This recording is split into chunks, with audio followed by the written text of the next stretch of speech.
was set up over 10 years ago at the peak of the Ebola crisis that ravaged few countries in West Africa.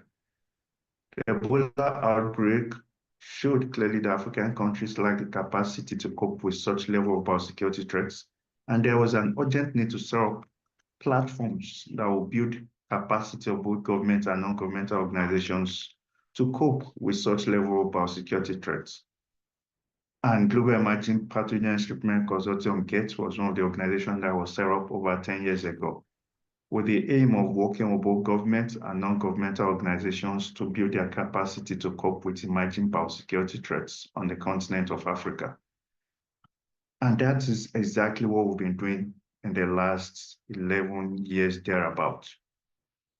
And one of the platforms we've been using the last few years, I think in the last 3 years, to build capacity and to sensitize and create awareness about biosecurity threats on the continent is the GET monthly webinar series. Over the years, the GET webinar series have grown to be one of the largest platforms to discuss emerging issues in the area of biosecurity and One Health, especially in Africa. Last year alone, we had over 6,000 people participate in the GET webinar series from about 75 different countries. That shows the size and the interest of people from different parts of the world in the GET webinar series. And today, we'll be focusing again on a very important topic. In fact, today we'll be celebrating the 50th, we're joining the whole world to celebrate the 50th anniversary of the Biological Weapon Convention, BWC. And the topic for today's webinar is Biological Weapon Convention at 50, impacts on preventing the proliferation of biological weapons and strengthening biosecurity in Africa. Today we are celebrating BWC. BWC was established in 1972, that's the Biological Weapon Convention, and entered into force in 1975. BWC was the first multilateral treaty to completely ban an entire class of weapon of mass destruction. It prohibits the development, production, stockpiling, and acquisition of biological and toxin weapons, reinforcing global peace and security. As of today, I think we have about 185 countries that have ratified and acceded to Biological Weapon Convention. That shows the international acceptability of the convention. However, we still have about 9 countries in Africa, if I'm correct, that are yet to either ratify or accede to the convention. And that shows the need why we have to continue to create platforms like this on the continents to make sure that all African countries ratify and accede to the Biological Weapon Convention. And not just that, that we effectively implement the convention in African countries to prevent biosecurity threats on the continent. So today we join the Biological Weapon Convention and other countries all over the world to celebrate the 50th anniversary of this very important convention. And without wasting time, I will go straight to the first speaker of today. We have 4 subject matter experts that will be speaking to us today, including the chief celebrant itself and the chief of the BWC Implementation Support Unit, ISU, Mr. Daniel Fricks. We have him on the platform today. So I'll go straight to the speakers and I will hand over the platform to each of them to speak. But before I hand over the platform, let me thank our speakers today for accepting to share from their wealth of knowledge and for sharing their time with us. I understand how busy all of them are. And also our participants for joining us again on this webinar platform. Like I used to say, you are the reason why we do this every month. Thank you very much to our audience and to our speakers. And briefly, I'll go through the rules of the webinar today. We will have 4 distinguished speakers with us. Each of them will be speaking for about 20 minutes. And after that, we'll spend about 10-15 minutes for questions to take questions or answer questions.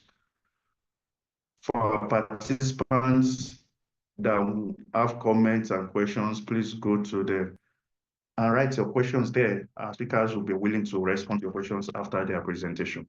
If time permits, we also give opportunity to one or two participants to contribute to the discussion today. So without wasting more time, I'll go straight to the first speaker of today. First speaker of today is Mr. Daniel Fricks. He's the Chief Biological Weapon Implementation Support Unit, UN Office of Disarmament, and I'll hand over the floor to him to speak for about 20 minutes. Daniel Fricks is the Chief of the Implementation Support Unit, ISO of the Biological Weapon Convention within the United Nations Office of Disarmament Affairs in Geneva. He manages the activities of the ISU and the implementation of the EU Council decision in support of the BWC. He was also the Secretary General of the 8th BWC Review Conference in November 2016. Daniel has wide experience both in the field of multilateral disarmament and in working with international organizations. Until November 2014, he was the strategy and policy advisor in the technical secretariat of the Organization for the Prohibition of Chemical Weapons, OPCW, in The Hague. From 2009 to 2013, he was a senior policy officer of the OPCW's Verification Division.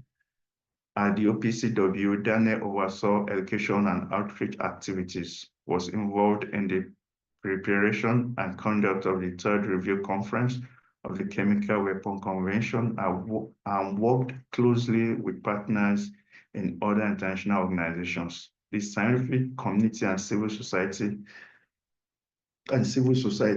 Prior to joining the OPCW in 2009, Daniel spent 12 years as a research fellow with the Harvard Sussex Program on Chemical and Biological Weapons, where he worked on chemical and biological weapons issues and published widely on these topics. Mr. Daniel Fricks, we're so happy to have you on our platform today.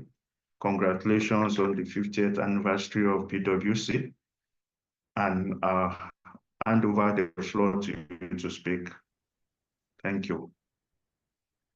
Great, thanks very much, Dr. Bobadao, and thanks very much for the invitation to speak to you today. Thanks to the GET Consortium for all the work that you've been doing on these issues in Africa, and thanks also for giving us the opportunity today to speak and to celebrate the Biological Weapons Convention 50th anniversary, which, as you said, is taking place this year as well. I'm just going to start to share my screen because I have some slides to show you all here. So could you just confirm that you can see the slides, okay? Yes, we can. Excellent. Okay, great, perfect. Thanks very much. So good morning, good afternoon, good evening to everyone. I see there's colleagues joining from the Philippines and places as well. So I hope everyone has had or is having a good day. Thanks for taking the time to join us here on this webinar today. And as I said, thanks very much to you, to GET Consortium, for giving me this opportunity and for allowing us all to get together and to celebrate the BWC's 50th anniversary. You've already actually covered some of these issues on this first slide, so I just wanted to give this as a basic overview of the Biological Weapons Convention for anyone who may not be so familiar with it. The convention is an international treaty that was negotiated between governments in the late 1960s and the early 1970s. It is a comprehensive disarmament convention against biological warfare, as you can see at the top of the screen here. It opened for signature back in 1972, and indeed it entered into force on the 26th of March 1975. So as we said, making this year the 50th anniversary of the convention. As you already heard, it's the first multilateral disarmament treaty to ban an entire category of weapons of mass destruction. It's been joined more recently by the Chemical Weapons Convention back in 1997, and also the Treaty on the Prohibition of Nuclear Weapons a few years ago. The BWC, the Biological Weapons Convention, has a comprehensive scope, even though it is quite short in that it only has 15 articles. It is non-discriminatory in its nature, so all countries that join the BWC, if they have or had biological weapons, have to get rid of them. There are no options for states to join the convention and to retain biological weapons. So there is no category of states of having haves and have-nots as there are in other conventions. It's open to all states and it establishes a strong norm against biological weapons and biological warfare. As you can see from the map here, the convention is almost universal. Almost all countries in the world have joined. There's only 9 which haven't yet joined globally. So in total, there are 188 states parties now. There are 4 states that are signatory states. You can see those in yellow on the map here, and then 5 non-signatory states. And as you can see, several of the states which haven't yet joined the convention are indeed in Africa.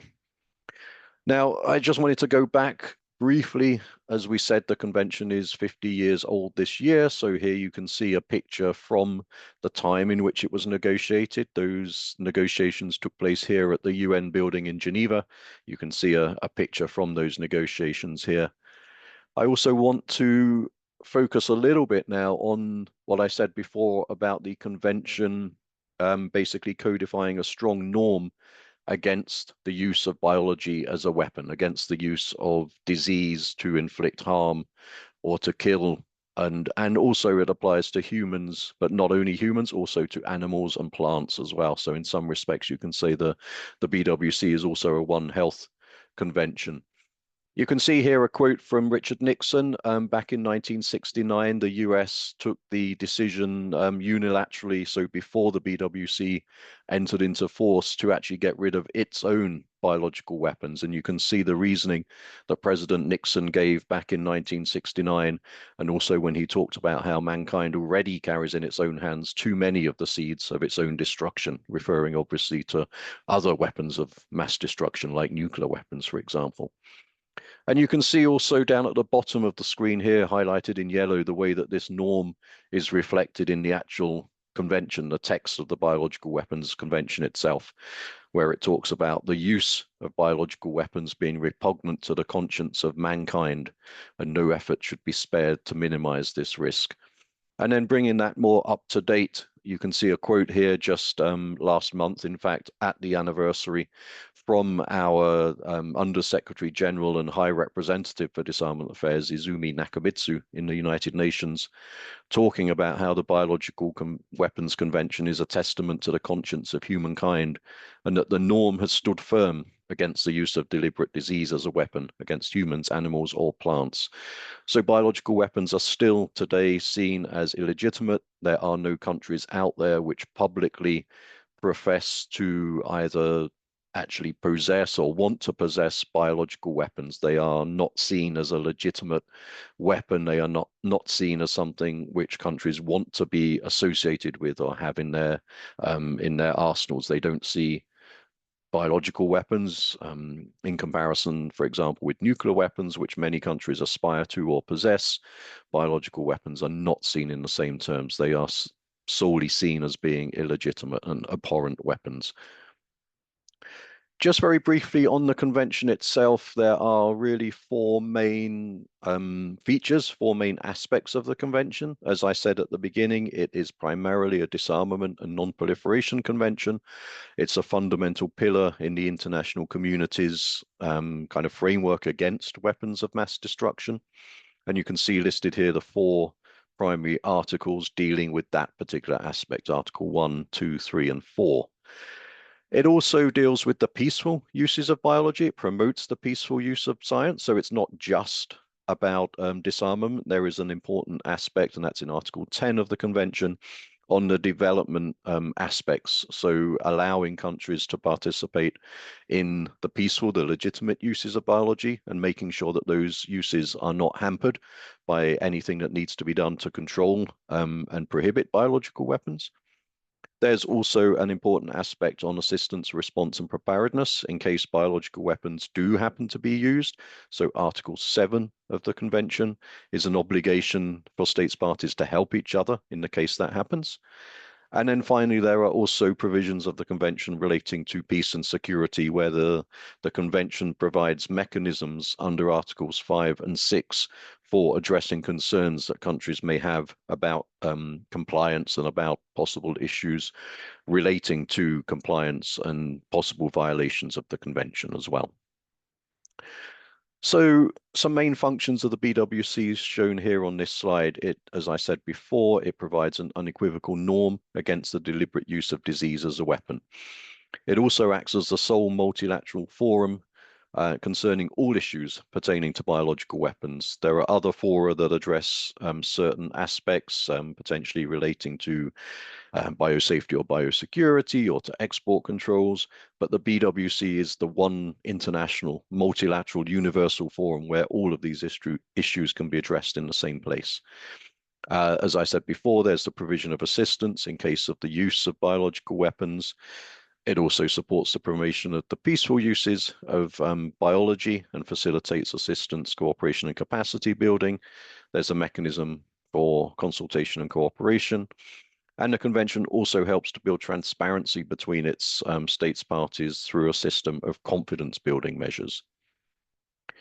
Now, some of the key features of the BWC, unlike some of the other conventions that deal with weapons of mass destruction, the BWC does not have a verification regime, so there are no inspectors.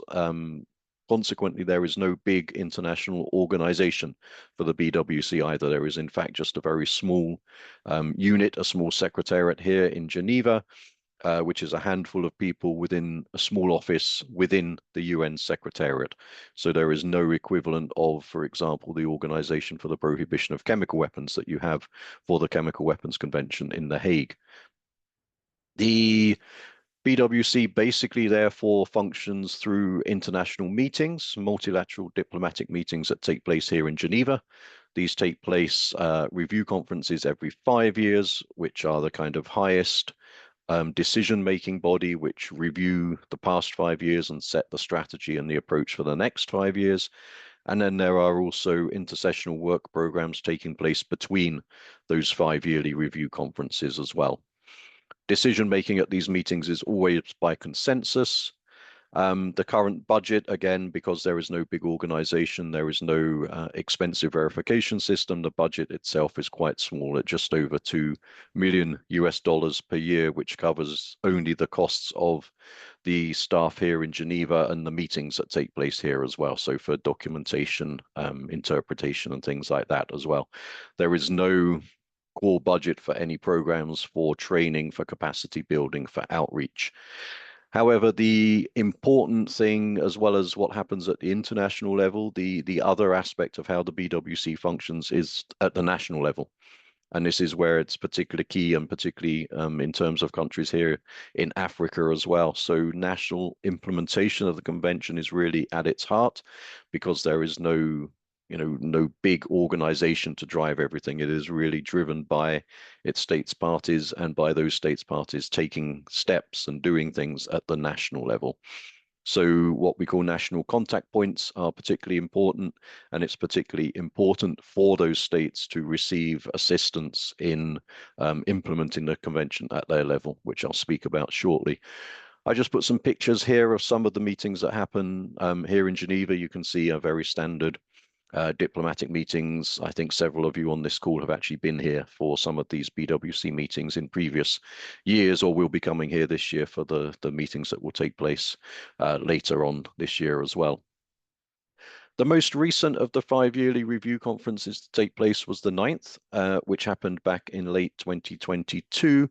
It did manage to adopt, despite all of the tensions that were going on in the world in 2022, and well, which actually continuing today. But despite that, the review conference was able to adopt a final document, a final decision, an outcome document, which established a new intersessional program for the years 2023 to 26 that you can see outlined here on the screen, that is composed of one annual meeting of states parties, which is the kind of political level meeting. The most important aspect of the decision taken by the review conference was to establish a new working group on the strengthening of the convention, which is now meeting for 3 weeks every year. It is working on a number of different issues, which I'll show you on the next slide.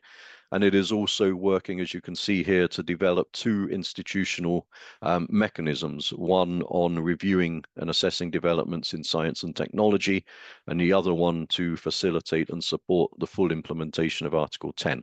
That's the article I referred to earlier on the promotion of the peaceful, legitimate uses of biology.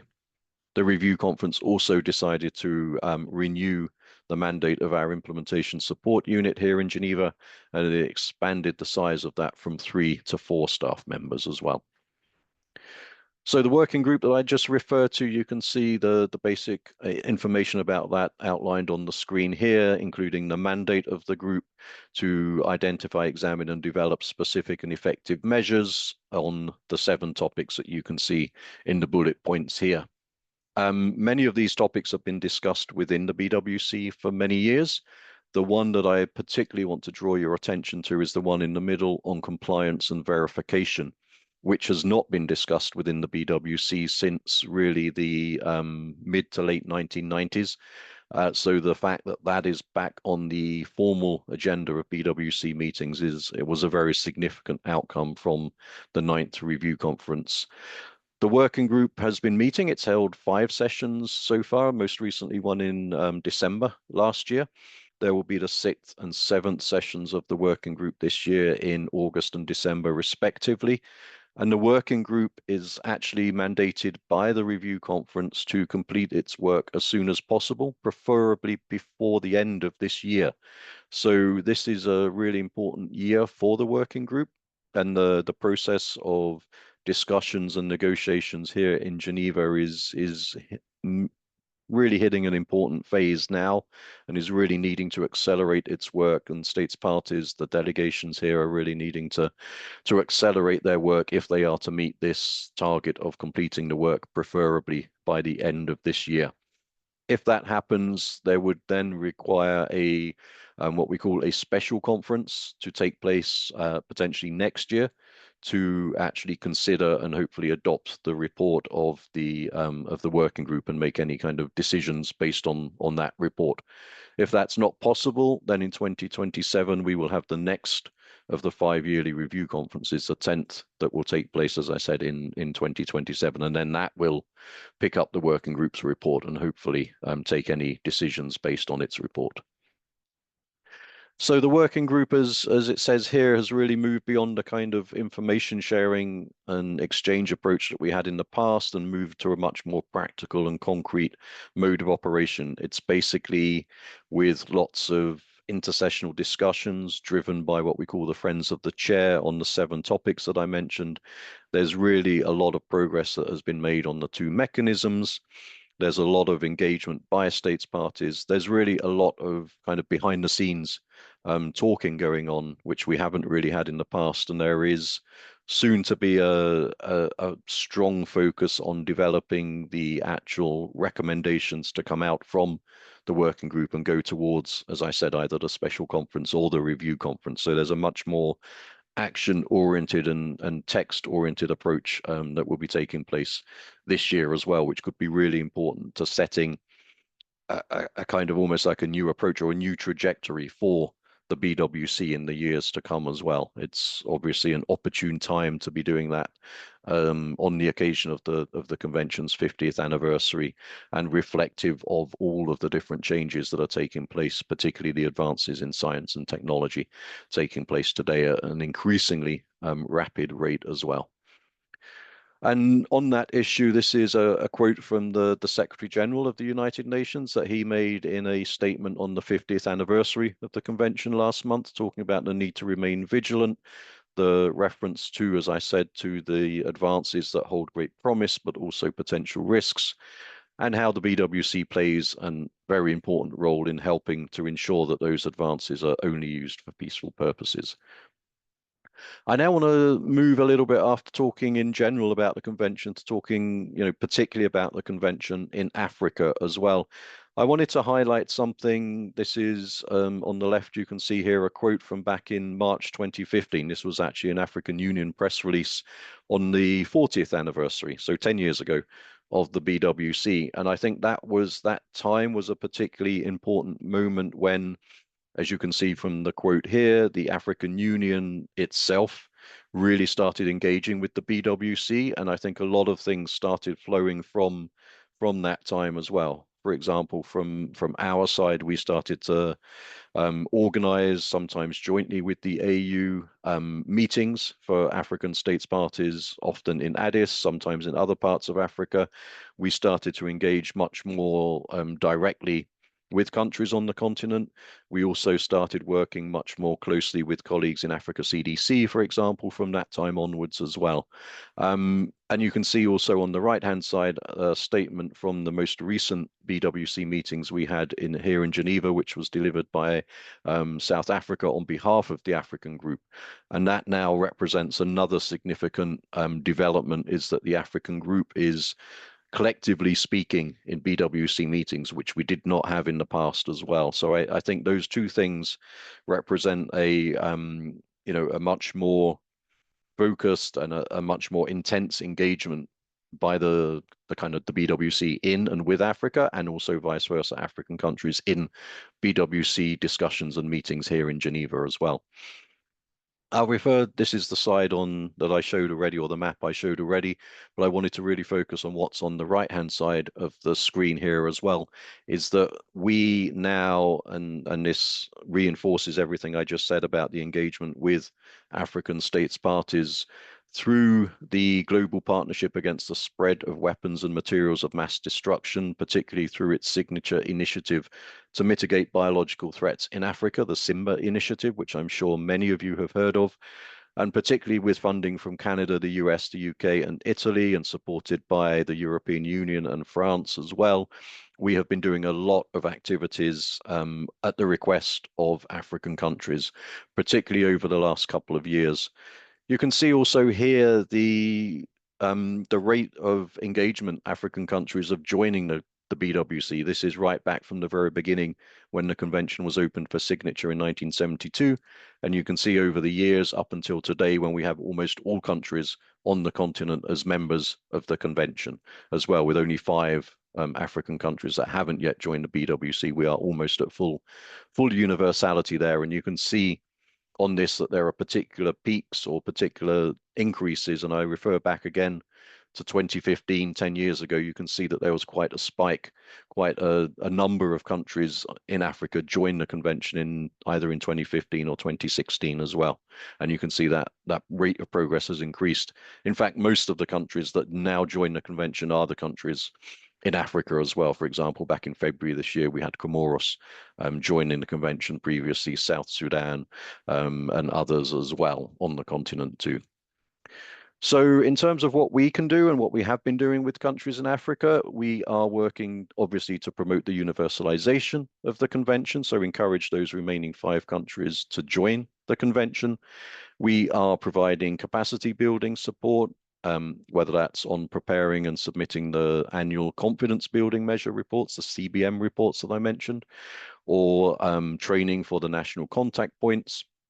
We are also helping to coordinate the provision of more technical assistance under Article 10 of the convention. One thing that we can now do that we weren't able to do in the past is that we have actual in-house legal experts, so we ourselves can provide legislative assistance directly to states parties on their request. And yeah, as I said, we're working with all of the countries in Africa, again, obviously upon their request. A slide here just to show how far we've come in a couple of years already. So on these particular different topics, you can see at the start of this particular initiative that we have now, there were 46 African states that had joined the convention. That's now 49. We hope that will continue over the next couple of years. In fact, we know that there are African countries that are very close to joining the convention. As you can see, we've now reached a state where we're working directly on legal assistance with 14 states parties in Africa. We've gone from a situation in just a couple of years when there were only 21 countries in Africa submitting CBMs to now having 36 countries in Africa submitting them. And we've now gone from having 27 national contact points to having 45, and with 20 having been updated. And you can see at the bottom here, we've done 5 sub-regional events. We've done 33 national events. We've also sponsored 71 African experts to come to BWC meetings here in Geneva through our BWC sponsorship program as well. This map just gives you an idea as of now of where we have so far conducted national events under this particular initiative. We've got more in the pipeline, and we are on a monthly basis, basically carrying out activities. For example, we had a colleague last week was in Cameroon for a national workshop. We have 2 colleagues right now at a national workshop jointly with Security Council Resolution 1540 and UNICRI, which is taking place this week in Malawi. And as I said, we have other workshops coming up in other countries throughout the whole course of this year. So you can see some of the issues that we've encountered and countries have reported to us during this work. There are issues relating to political will, where the BWC is not always seen as a particularly high priority, even weapons of mass destruction themselves. There are different priorities within countries. Clearly, there are many more pressing needs sometimes in countries than joining or implementing a convention like the BWC. There are issues relating, we see this across the world, to stakeholder coordination, because the BWC, to be implemented properly, really requires this kind of whole of government approach. It's not just an issue for ministries of foreign affairs or defense, for example. It cuts across to ministries of health, science, environment, and so on. There are also issues relating to financial and technical capacity with inadequate infrastructures, just financial resources in general, human resources, levels of training, for example, and also a lack of the necessary legislative and regulatory frameworks as well in terms of the BWC, but more broadly in terms of biosafety, biosecurity as well. And then other issues relating, for example, to staff turnover, issues that we are very well aware of relating to the kind of reporting fatigue or implementation fatigue that comes from a lot of these requests from organizations like ours for countries to join and implement and then report on particular treaty obligations as well. So as I said, we are helping with a lot of those challenges which have been, notified to us. This slide will give you an overview of some of the lessons learned and some of the good practices that we have been told about by states parties in Africa. Clearly, there is no one-size-fits-all approach to BWC implementation, even within Africa, even within sub-regions. This applies in other parts of the world as well. Each country has its own approach, its own way of doing with things, obviously its own needs and priorities as well. So the assistance that we provide is very much tailored to the needs of each particular state party. We address as much as we can with our resources the specific challenges and opportunities that they have. We work very closely with other assistance providers so that anything delivered can be coordinated and, as I said, particularly tailored to the countries. And lots of these lessons that we've been learning have been, they work on the continent of Africa, but they are also transferable to other parts of the world as well. On the right-hand side here, you can see some of the good practices that have been identified during the work that we have been doing. So this kind of integrated institutional approach for disarmament issues is something that's particularly important. Establishing national coordination mechanisms for BWC implementation and setting up national processes for implementing the convention. It's also very important to do awareness raising programs. This is important both within the government, within ministries, to kind of talk about the importance of the BWC and not only its importance as a kind of an international disarmament measure, but also its importance to for issues nationally, biosafety, biosecurity of, kind of national security issues and internal security issues as well. And also outreach to the public as well, so beyond government to the members of the public, to civil society, and also really importantly, particularly with youth as well. We ourselves have been doing a lot with youth engagement over the last few years. It's a really important issue, particularly obviously in Africa, where you have such a huge number of young people and young people in education and wanting to become scientists and everything as well. So outreach to youth is particularly important. Through that, we've already been developing some quite wide networks of professionals, particularly, again, those in the scientific community. And as I said already, we've been working, and another good practice is to work in a kind of coordinated fashion with other assistance providers on the African continent as well. So my final slide, or almost final slide, I just wanted to finish. This is a quote from Ambassador Frederico Meyer, who is the Brazilian disarmament ambassador here in Geneva, and is also the chair of the working group that I mentioned earlier as well. And this was a quote from him on the 50th anniversary of the convention, and I think it sums up quite nicely where we are now when he talks about how the convention that lives is a convention that acts. So it's really, the convention is not just something on a piece of paper. It's something that is a living, breathing document. It needs to keep pace, obviously, with science and technology. It needs to take account of what is happening in the world and in particular regions of the world. And as he said, it's not just celebrate it now this year in the 50th anniversary just because it's been there and it's lasted for 50 years, but because it still offers direction and ambition for our efforts against biological weapons in the future as well. And again, particularly with everything that we're seeing in terms of science and technology these days as well. This slide here just has some resources. There's QR codes. I'm very happy for the organizers to share these slides as well, so that everyone can get a copy, and then also scan the QR codes if you want. And then finally, just to leave up there, our contact information. Obviously happy to answer any questions that come up at the right time in this webinar, but also you can see our generic email address there and Twitter handle and website address as well if anyone wants to reach out to us in those ways as well. But I'll stop there and pass the floor back to you and stop sharing my screen. Thanks for your attention. Thank you, Daniel, for that very detailed presentation on what you guys have been doing in the last 50 years. Let me start by saying a very big congratulations to you again on the 50th anniversary of BWC. And also a big congratulations to you and your team on what you guys have been doing in recent years. You guys have been doing a fantastic job. Thanks very much. The obvious challenges with the number of staffs you have and finance at your disposal.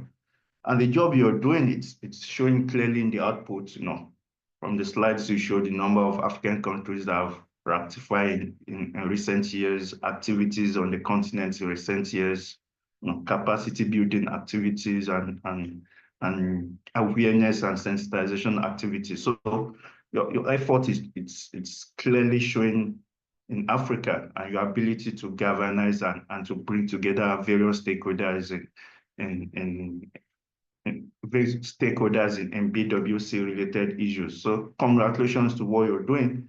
And I also thank you we've been partners for a few years. We've been in few of your programs in Geneva and US, and one of my staffs have also enjoyed the youth program from your organization. So thank you, and we look forward to more collaboration with you. There's so much we can do together, especially in the area of creating awareness, capacity building, sensitization in Africa. And like I usually say in meetings, it's not just about ratifying.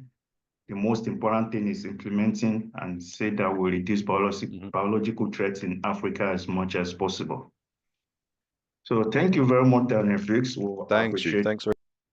We appreciate your presence on this platform, and we look forward to future collaborations and discussions to make sure that biosecurity threats in Africa is significantly reduced and African countries can effectively implement the BWC.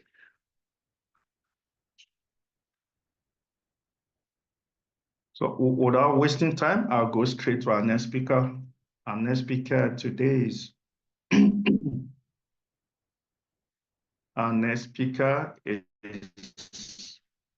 Mr. O'Neill Hamilton. I will read his bio for about 2 minutes and I'll hand over the floor to him. Mr. O'Neill Hamilton is a non-proliferation disarmament expert with broad expertise in CBRN risk reduction and terrorism prevention. A career diplomat, he has had years of experience in supporting strategic trade management and strategic trade control enforcement initiatives in UN member states in Latin America and the Caribbean, also in East and Southern Africa. He has been responsible for several major capacity building efforts aimed at building national enforcement capacity and improving detection, identification, interdiction capabilities against CBRN, terrorism, facilitating the development of legislative measures to implement United Nations Security Council Resolution 1540 and made the recommendation 5, 6, and 7 of the Financial Action Task Force to prevent terrorism and proliferation financing. Currently, he leads a specific initiative focusing on enacting strategic trade legislation, attendant regulations, and export control to prevent the use of CBRN materials in the development and the delivery of weapons of mass destruction. My very good friend, Mr. Hamilton, I'm so glad to hear your voice and see your face again. I'm going to stop there and hand over the floor to you for about 20 minutes. You have the floor, please. Thank you so much, Dr. Ayod Dotton. It really is a pleasure being with you and the GET team. We have worked together over these past few years and just want to congratulate you for sustaining such a very admirable and productive initiative that really is making a significant contribution to biosecurity across the continent of Africa. And I just want to say also that really delighted to be with Daniel, who I've also worked with very closely throughout the years on the 50th anniversary of the convention. And just want to recognize, of course, the tremendous work being done by the BWC Implementation Support Unit. And certainly these linkages that are taking place between the UN system and entities like GET really redound positively to the implementation of the convention. Really do look forward to more of this interaction. But I just want to pivot quickly to my second slide, which is the focal area here, improving international cooperation under Article 10 of the BWC, and looking at strengthening biosecurity capacities in Africa. This is really key. Daniel mentioned, of course, the platform that this provides for UN member states to engage in the peaceful leveraging of the convention. And so it would be really worthwhile for us to very quickly kind of look at some of those themes, but also to focus some of the encumbrances, some of the challenges, some of the difficulties being experienced as states try to really take advantage of Act 10 and look towards the implementation of the convention writ large. Next slide, please. So I won't label bullet 1, of course, which is prevention of biological weapons proliferation. That's been covered by Daniel.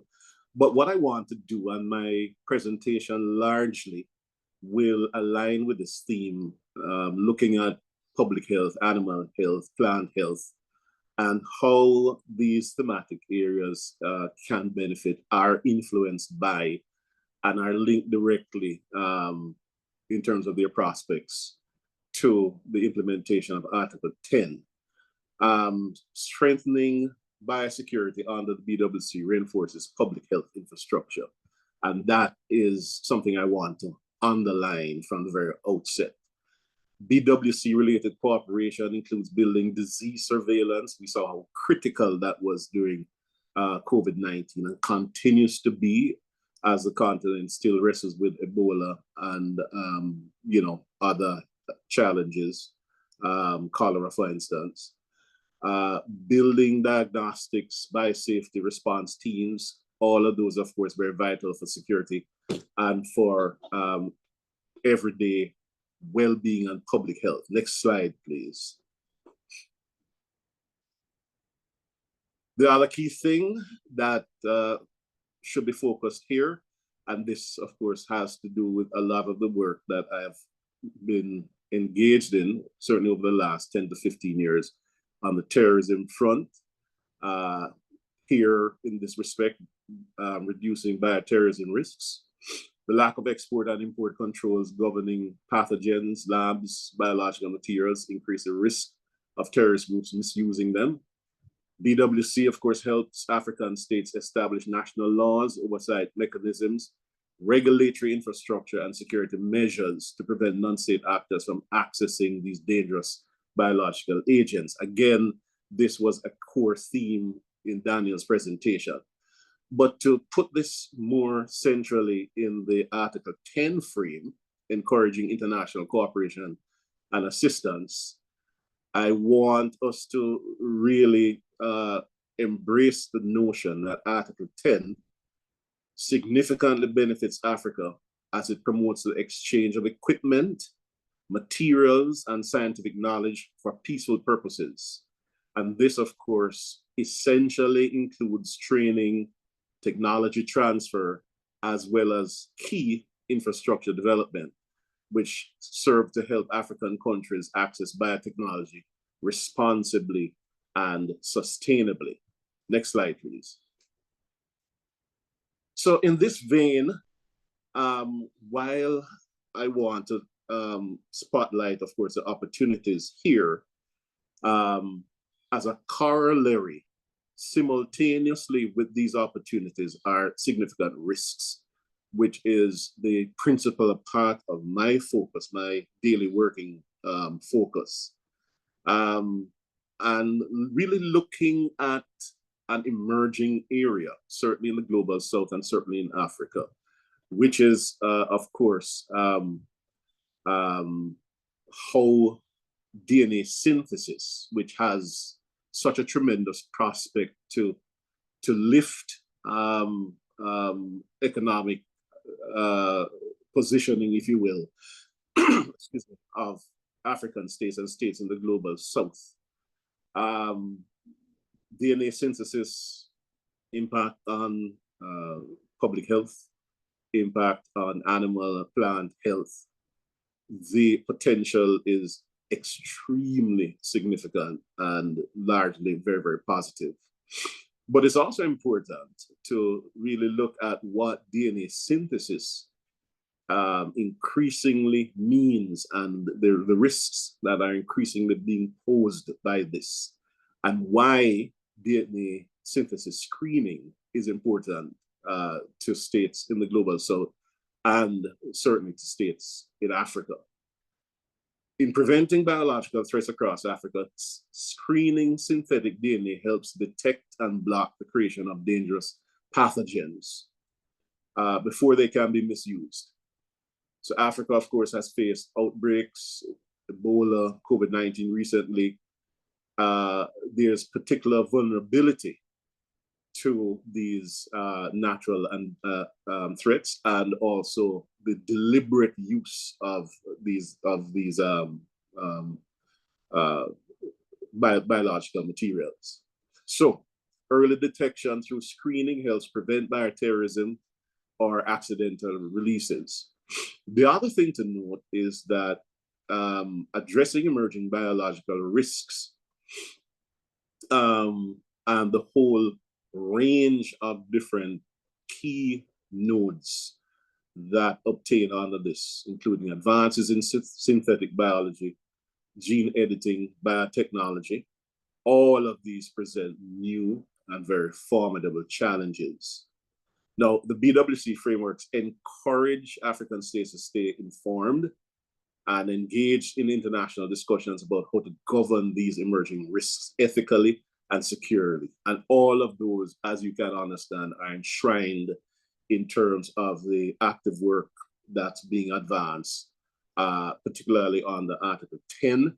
And you heard Daniel, of course, mention these working groups looking at these issues again at the meeting of states parties generally in December.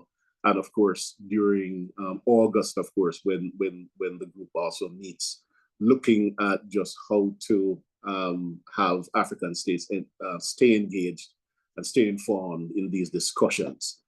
Next slide, please. So it's important also to really look at how this links to public health. As more synthetic biology companies and research institutes emerge across Africa, having a screening protocol that is effective ensures that only safe and approved DNA sequences are ordered and used. What this does is to minimize accidental creation of new infectious diseases or antimicrobial resistant organisms, safeguarding African populations with often limited healthcare infrastructure. What this also does is to build trust in Africa's emerging biotech industry. African countries are rapidly engaging in biotechnology and genomic research. Example, for instance, the mRNA vaccine manufacturing in South Africa. There's also, as you well know, certainly our Nigerian friends in the meeting, genome editing projects in Nigeria, same thing in Kenya.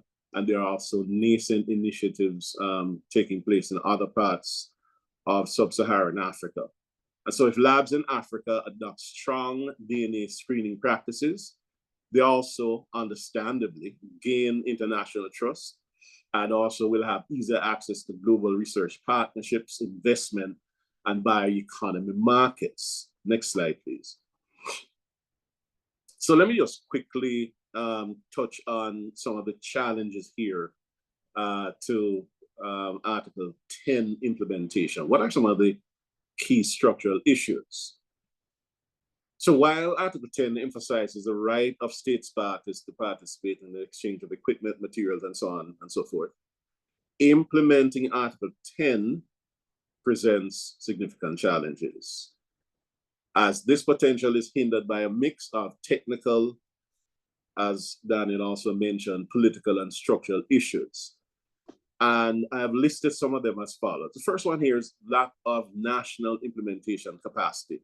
And again, Daniel's initiative with the Office of Disarmament Affairs and the BWC ISU are seeking to really remedy this. So where some of the deficits are in the area of legislation regulation. Many African states lack comprehensive national laws and regulatory frameworks to govern biosafety, biosecurity, and dual-use biological research. On the enforcement end, even when laws exist, enforcement is difficult due to limited institutional capacity and resources. The other area here is that there is limited scientific and technical infrastructure. Labs and equipment pose a major challenge, and we saw that in very stark relief during the COVID-19 period. Many African countries lack adequate lab infrastructure to conduct advanced biological research, limiting their ability to benefit from peaceful cooperation under Article 10. And so as I go through these areas and look at these functional deficit areas, again, these are the areas where active collaboration with and support from the international community is so critical. In the area of human resources, there's a shortage of trained personnel in biosciences, public health, and biosecurity disciplines. Next slide, please. It's also important to note the limited support and sustained funding that is the working reality of so many African countries. The need for greater collaborative support and mentorship. African states also often face difficulties in establishing and sustaining scientific partnerships. I need not labor, the whole conversation on funding gaps. because that is a recurring persistent deficit area. Then, as Daniel pointed to, and also we have seen throughout the years, limited awareness and of course competing priorities also have really affected the leveraging of Article 10 and really has served to diminish its relevance in many areas. And so policymakers are not fully aware or understanding of the BWC writ large, and particularly are not cognizant of the opportunities under Article 10.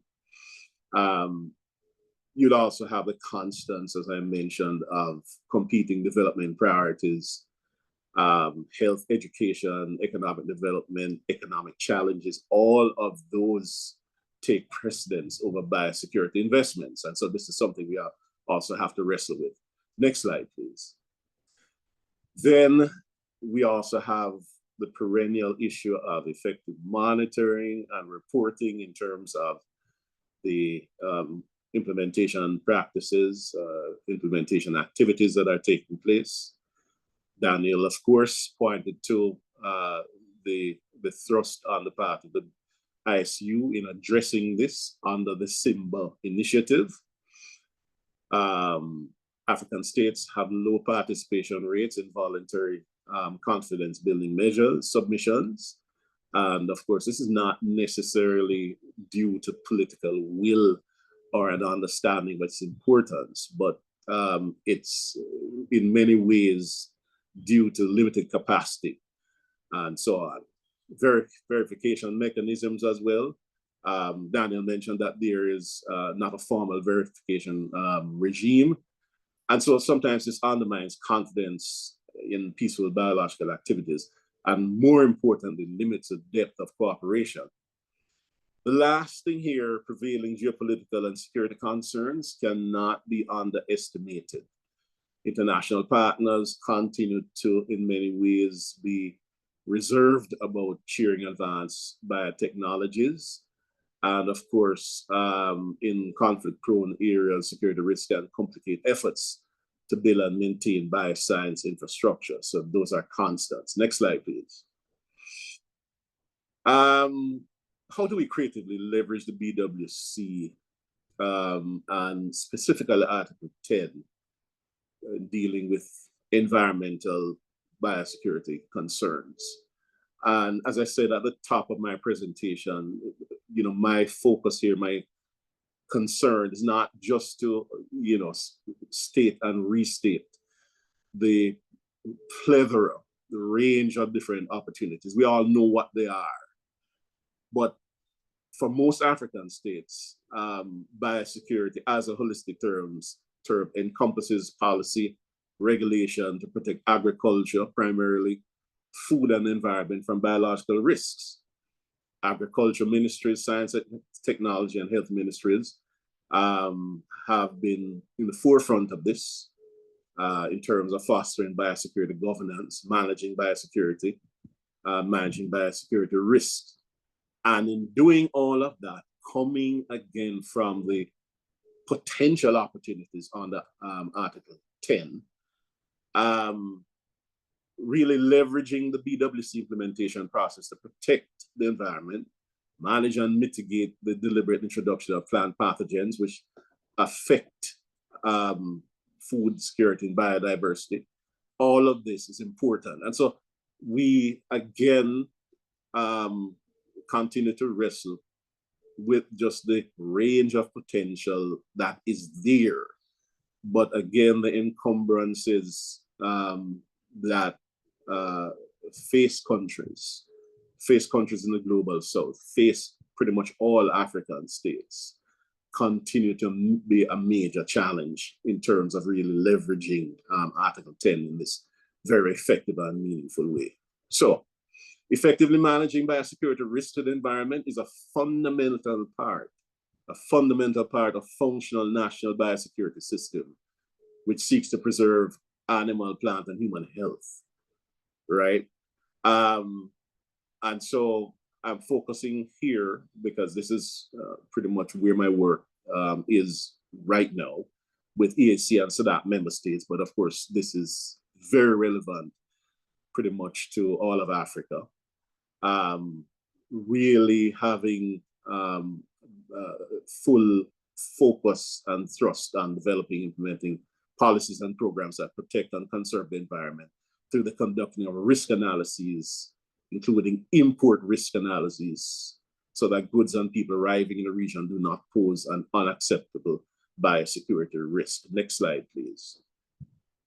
I just wanted to touch, as I wrap up here, understanding biosecurity risks, developing and implementing assessment systems, the different nodes in this chain: pathogen risk assessment, local risk assessment, overarching risk assessment, of course, being the fulcrum there, and all the other attendant areas. The slides, of course, will be shared so you can focus this a little bit more definitively at your own convenience. Next slide, please. I just want to look quickly at some of the predicates of capacity building under Article 10. Keys to institutionalizing biosecurity in Africa. Implementing global biosecurity protocols and treaties. Daniel touched on that, and I also emphasized that in my first couple of slides. Dissecting and understanding the intersect between health and security, biosecurity, biothreat reduction, biorisk management, promoting biocontainment, biobanking, bioethics, and bioinformatics.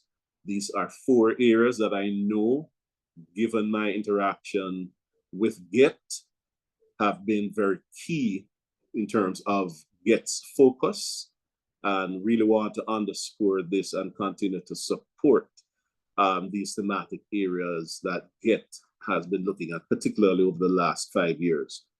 Fostering cybersecurity and data sovereignty, furthering biosecurity. And lastly, understanding the multiple causes of biosecurity threats, including climate change, demographic shifts and advances in biotechnology, bioterrorism, environmental perturbation, and rapid intercontinental population movement, all of those factors. I cannot also, not really underscore the need to focus, as we saw coming out over the last 2 to 3 years, on emerging infectious diseases and the critical role that biointelligence plays, modeling and forecasting, how those depend on these activities acting in concert. Again, I want to underscore this.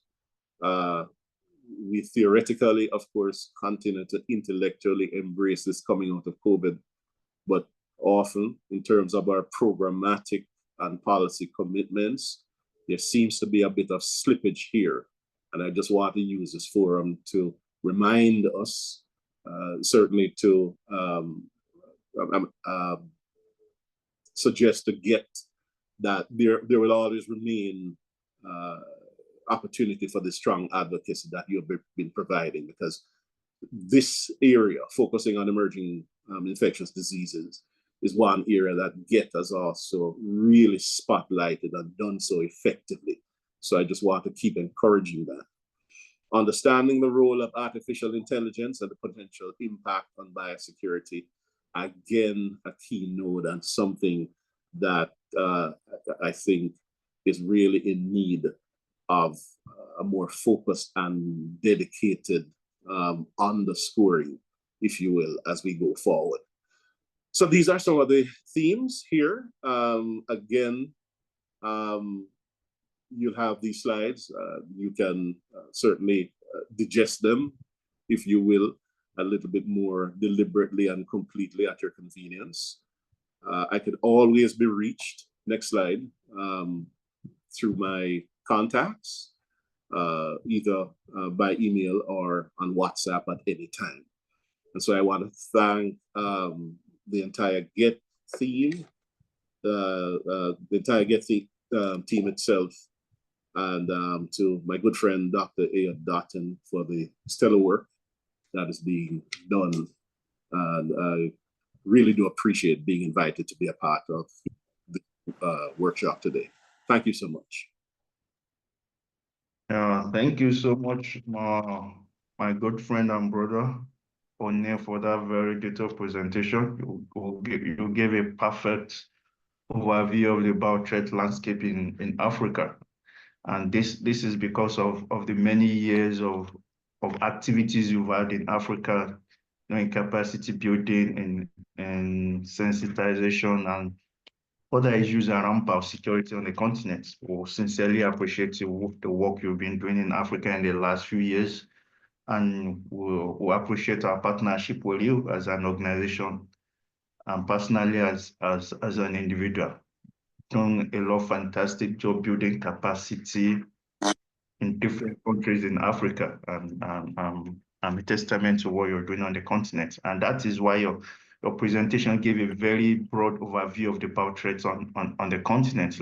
Like we used to say, what biosecurity threats means in the global north may not mean exactly the same thing in Africa. And you need to understand the context of the continent for you to effectively address the challenges that comes with it.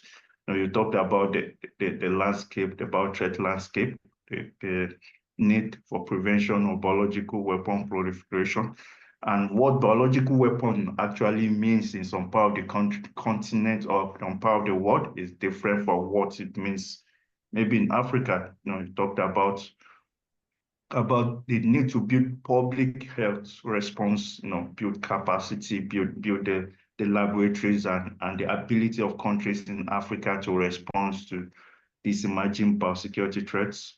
We talked about reducing bioterrorism risk, with the increase in activities of non-state actors in Africa. There's a constant risk of a non-state actor using a biological weapon as a weapon of war. It doesn't have to be something big. Things as small as salmonella, as small as anthrax can cause a very huge disease outbreak in this part of the world, especially with the activities of AI having the ability to teach non-experts give basic knowledge about use and production of basic biological agents. It's becoming a threat in continents like Africa, and these are issues you have to continue to find solutions to. Talked about the dual nature, the dual use nature of emerging technology, especially with synthetic DNA synthesis, the opportunity to use it to solve a lot of problems on the continent in human health, animal health, plant health.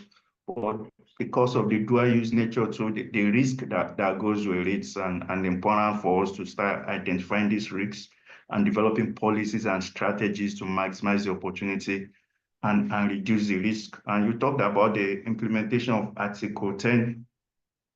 And to me, implementation of Article 10 of the conventions has to do in the African continent with capacity building, with sensitization, with building of our ability to respond to emerging threats, and supporting our laboratory activities. We need more PSL3, more PSL4 labs in Africa, and ability to effectively address these emerging challenges is what implementation of Article 10 personally means to me, and I'm sure to a lot of Africans. So thank you for the fantastic presentation, and to our audience, we're going to share the slides at the end of the webinar, so that everybody can have access to it, to learn more and get to know more about biothreats and biosecurity challenges we have in Africa, and how all of us as stakeholders can contribute to addressing those challenges. So thank you, my brother. We'll look forward to continue collaborations, and there's so much we can do together, and there's so much we're doing together already. Thank you that every time we call on you, you understand how busy you are, but you make sure that you always answer GETS. Sometimes travel over almost 48 hours to attend GETS meetings. We're not taking, you're not taking that for granted. Thank you so much. So without wasting more time, we'll go straight to our next speaker. I'm going to be reading a bio and hand over the floor to her for about 20 minutes. Our next speaker is a very fantastic lady. Her name is Dr. Judith Okolo. She has been involved in several biosecurity projects in Africa, and she's somebody that appreciates her zeal, her efforts, and her determination to make sure that we address emerging biosecurity threats on the continent. Like I said, her name is Dr. Judith Okolo. She's the head of Incident Response Unit in the Environmental Biotechnology Department at the National Biotechnology Research and Development Agency in Abuja, Nigeria. She's a fellow of the Emerging Leaders in Biosecurity, AFBI, John Hopkins Center for Health Security, and a registered biosafety officer of the Canadian Association of Biological Safety. Judith Okolo has expertise in biosafety, biosecurity, and biorisk management. She serves in various biosafety and biosecurity committees at national, regional, and global levels. She is a certified professional in International Federation of Biological Safety Association, IFBA, and a mentor under IFBA mentorship program. Judith serves as a member of the IFBA Equity Focus Coordinating Committee and a member of the Working Group on Global Interdependent Technical Expertise to the Technical Advisory Group for Health Security Interface. She's also a member of the International Working Group on Strengthening the Culture of Biosecurity, Biosafety, and Responsible Conduct of Life Science. Dr. Judith is an alumni of the Youth for Biosecurity and has been trained as one of the African women leaders in the frontier of biosecurity and biosafety to prevent the next pandemic.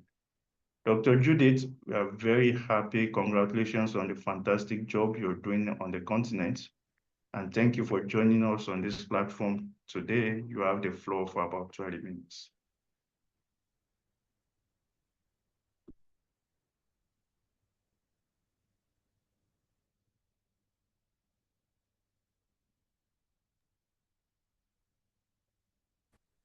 I think you are muted. I can hear you.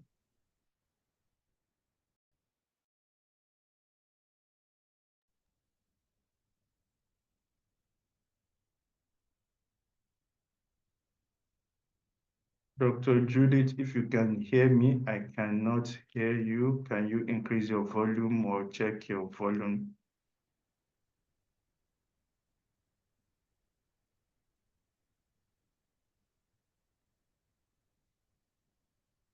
I'm still not hearing you.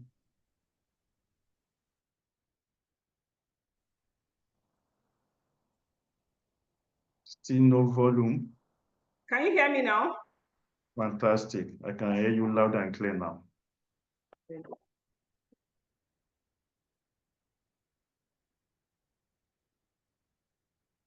I can hear you. You are now muted. Can you unmute? You are now muted.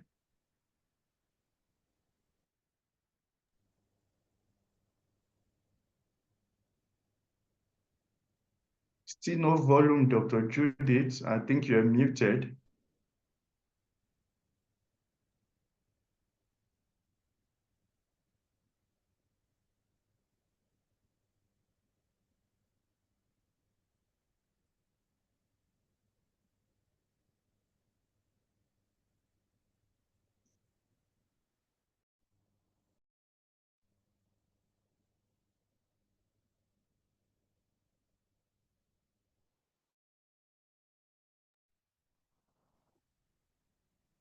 So can you hear me now? Okay, fantastic. I can hear you loud and clear now. Can you hear me now? Fantastic. I can. Okay, good afternoon, everyone. My name is Dr. Judith Okola, as I've been introduced. Thank you to Get Consortium for the opportunity to share this presentation on strategies for enhancing Africa's biosecurity framework, policy capacity building, and regional collaborations. A lot has been said by the previous two speakers, Mr. Daniel and Mr. O'Neill, on African biosecurity framework in relation with the Biological Weapons Convention. My presentation, I'm going to be having the presentation overviews on the introduction. I'll talk about the current landscape of biosecurity framework in Africa, the relevance of the BWC to strengthening the biosecurity. And I know Mr. O'Neill has said a lot about that. Strategies and policies recommendations for enhancing biosecurity, building capacity for biosecurity in Africa, fostering regional collaboration efforts. So we know in Africa, over the past few years, there have been great improvements in biosecurity awareness in the last few years because a lot of countries in Africa has biosafety associations. For example, we have NIPSA, Nigerian Biological Safety Association, TAPSA, Tanzania Biosafety Association, that in South Africa. All these organizations have also helped to establish and increase the awareness on the significance of biosafety and biosecurity. So there's been a great improvement, irrespective of the challenges we have. One of which is the recent the advances in science and tech, and also the disease outbreak of recurrent diseases in Africa. Despite this, there's an improvement in the biosecurity awareness. Now, Africa is a continent that's increasingly vulnerable to a range of biological threats, both natural, deliberate, emerging threats. So this is coupled with the porous borders, limited resources, as Mr. O'Neill has said, and the potential for misuse of biological agents. This actually presents significant risk to public health securities.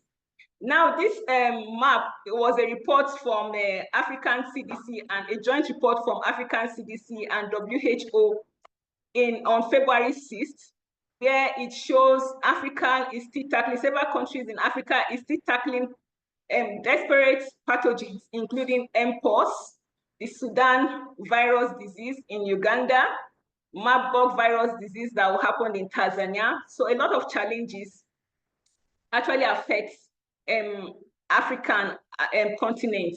We know that African also, as a continent, responds to over 136 disease outbreaks annually, most of which are zoonotic in nature. For example, we have Mpox. These have always reoccurred, Ebola, and as I mentioned, Marburg virus. So why does biosecurity matter in Africa? According to WHO, biosecurity, WHO, World Health Organization, defines biosecurity as a strategic and integrated approach encompassing policy and regular frameworks to analyze and manage risk to human, animal, plant life, as well as the environment. So while biosecurity addresses that, it also focuses on preventing theft, diversion, or deliberate use of biological knowledge to cause harm. The current landscape of biosecurity framework. In 2019, the Global Health Security Index report showed that 99% of African Union member states had no oversight mechanism to manage dual-use research. Now, for the biosecurity policies, about 81% did not have biosecurity policies in place, while 66% lacked biosafety policy. So this was a report in 2019 by the Global Health Security Index. But from 2019 to now, there's actually been a remarkable process. So we're looking at the analysis of the National Framework on Biosafety and Biosecurity in the last few years. Following this, also some gaps were also identified that most times in various countries, the development of legal frameworks for biosecurity varies significantly across the continents. This has been mentioned too by Mr. O'Neill, and this is unique. This happens because of the uniqueness of the countries. Each country has its own unique challenges. So some countries actually lack formal legislation. Then for countries that have this, there is no enforcement, just like Mr. O'Neill has said. There's fragmented governance frameworks, often spanning multiple sectors. So you have, most times, biosafety committees operate more at institutional level rather than the national level. Why? Because there's no enforcement or there's no establishment of a particular authority to monitor the biosecurity activities. So the heterogeneity in legal frameworks across Africa also presents a challenge for regional collaboration and the establishment of consistent biosecurity standards. So when, in addressing this gap that was identified, between the year 2019 and 2021, the African CDC has actually done a lot of things. In 2019 to 2021, they, together with African Union member states, they held consultative workshops. And the outcome of this workshop was actually to identify regional priorities. What are priorities in Africa in respect to biosafety and biosecurity? Following this, a report of the consultative process was developed, and that's when the Biosafety and Biosecurity Initiative was launched. The Biosafety and Biosecurity Initiative launched by the African CDC actually identified 5 priority areas in Africa. Now, the aim of this initiative was actually to strengthen biosafety and biosecurity systems within African Union, and for them to comply with international regulations just like the BWC, the United Nations Security Council Resolution, UNSCR 1540, and also the GHSA Action Package, APP3. So this Biosafety and Biosecurity Initiative launched by African CDC actually addressed 5 priority areas. Now, for the priority areas, one of them was developing a biosafety and biosecurity legal framework for Africa. That was priority 1. While priority 2 was to establish the regional and continental biosafety and biosecurity technical working group to coordinate and monitor its implementation of biosafety and biosecurity systems. Now, in the 3rd priority was to establish a regional training and certification program for biosafety and biosecurity experts. The 4th one, which aligns to framework, was to establish a regulatory and certification framework for institutions in Africa that handle high-risk pathogens. While the 5th priority they had was to strengthen, they made from the Biosafety and Biosecurity Initiative, was to strengthen the national primary health, the national health system, and the national reference laboratory capacities to prevent, detect, and respond to events of public health concerns in each member state. So following the consultative meeting between 2019 and 2021, these priority areas were identified. From 2022, the first priority that had to do with development of framework, we had that a framework, a modern legal framework has been developed on biosafety and biosecurity, but then only 12 states has adopted it. Just like Mr. O'Neill said, most times adopting it becomes a problem. So the regional biosafety and biosecurity legal framework has actually been made by the African CDC, but presently is domesticated only in 5 countries: Zambia, Lesotho, Botswana, Burkina Faso, Sierra Leone. And in 2024-2025, it was planned that it would be domesticated in Tanzania, Cameroon, Namibia, Gambia, Zimbabwe, and Burundi. Another progress that was done after the gaps were identified for biosecurity was also developing a biosafety and biosecurity framework which addressed regulatory and certification framework for institutions handling high-risk pathogens. So this framework is for African Union member states which have institutions that handle high-risk pathogens. What this framework does is that it provides a guideline and protocols for managing high-consequence agents and toxins, hazards. This was a term developed by the African Union CDC. It also serves as a framework for the establishment of national high-consequence agent and toxins lists, and also the biosurveillance system. So this was a framework developed to address the gaps of biosecurity, of not having biosecurity policies in some member states, African Union member states. Now, looking at the current biosecurity measures that has been done in Africa, a lot of progress has been made, although we still have challenges. We have that the framework has been developed. There's also the establishment of the technical working group. Now, the Biosafety and Biosecurity Initiative plan was done. A strategic plan was made for it to run between 2021 and 2025, so it ends this year. Presently, according to the reports, most of the planned activities on the Biosafety and Biosecurity Initiative strategic work, 58% has been completed, while 42% have been partially implemented. This we can also link maybe to funds, availability of funds. But one other way biosecurity has actually grown is through the support of the Signature Initiative to Mitigate Biological Threats in Africa by SIMBA, under the G7-led Global Partnership Against the Spread of Weapons and Materials of Mass Destruction. Mr. Daniel talked about it. So they've been playing a crucial driving force behind the implementation of biosafety and biosecurity in Africa, with the aim to strengthen the health security across the continent. So one of the SIMBA initiatives is the Global Women Partnership Network, which has also been formed from SIMBA.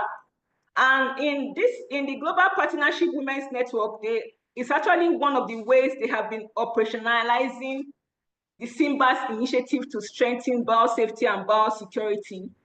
And through the Women's Network of Global Partnership, which is a SIMBA's initiative, there's been training.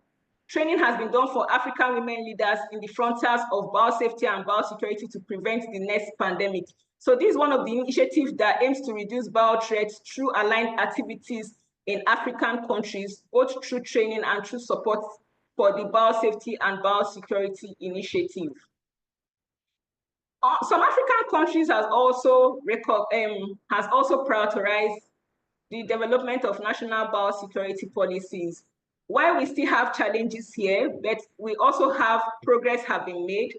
One of the progress made is the Nigerian National Biosecurity Policy and Action Plan that was developed in 2022. Now, what is unique about this plan is that the policy and action plan is that it has 24 thematic areas. It was actually developed using the One Health approach, considering agriculture, environment, and public health. And this had several institutions that work in one way or the other with biosafety, biosecurity, sit down to develop, they sat down to develop this policy action plan.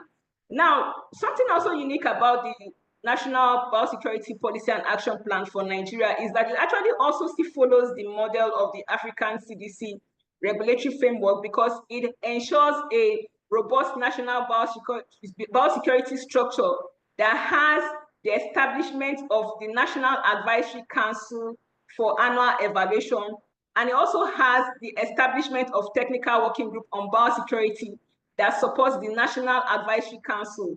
Just like the Biosafety and Biosecurity Initiative of African CDC has technical working group, the National Biosecurity Policy Action Plan for Nigeria also has technical working group and a National Advisory Council. The National Biosecurity Policy and Action Plan having 24 thematic areas encompasses various aspects of biosecurity, where you talk about animal biosecurity, environmental biosecurity. Mr. O'Neill talked about stressing the need, the emphasis on environmental biosecurity. This actually addresses that: education, health, biotechnology, dual use nature. So the National Biosecurity Policy and Action Plan addresses it. So this is one of the progress that has been made for national biosecurity at national level for the national biosecurity policies and framework. A lot has been said on the relevance of Biological Weapons Convention to strengthening biosecurity by Mr. O'Neill, so I wouldn't be dwelling much on it. We know that the Weapons Convention, BWC's core principle of prohibiting and prevention directly contributes to strengthening biosecurity measures by establishing a framework. So, and the BWC is also linked to international initiatives aimed at preventing the proliferation of biological weapons. And now this forms a global effort for counter biological weapons threats, both at state and for non-state actors. A lot has been said about the BWC impact on biosafety, Africans' biosafety and biosecurity. But we know that for the Biological Weapons Convention has actually provided a benchmark for African countries, which African countries can use to develop their national legal and regulatory framework to prevent biological weapons proliferation and misuse. Now, the national implementation of the Biological Weapons Convention obligation directly contributes to strengthening biosecurity both at regional and country level. This has also been explained in details by Mr. Daniel.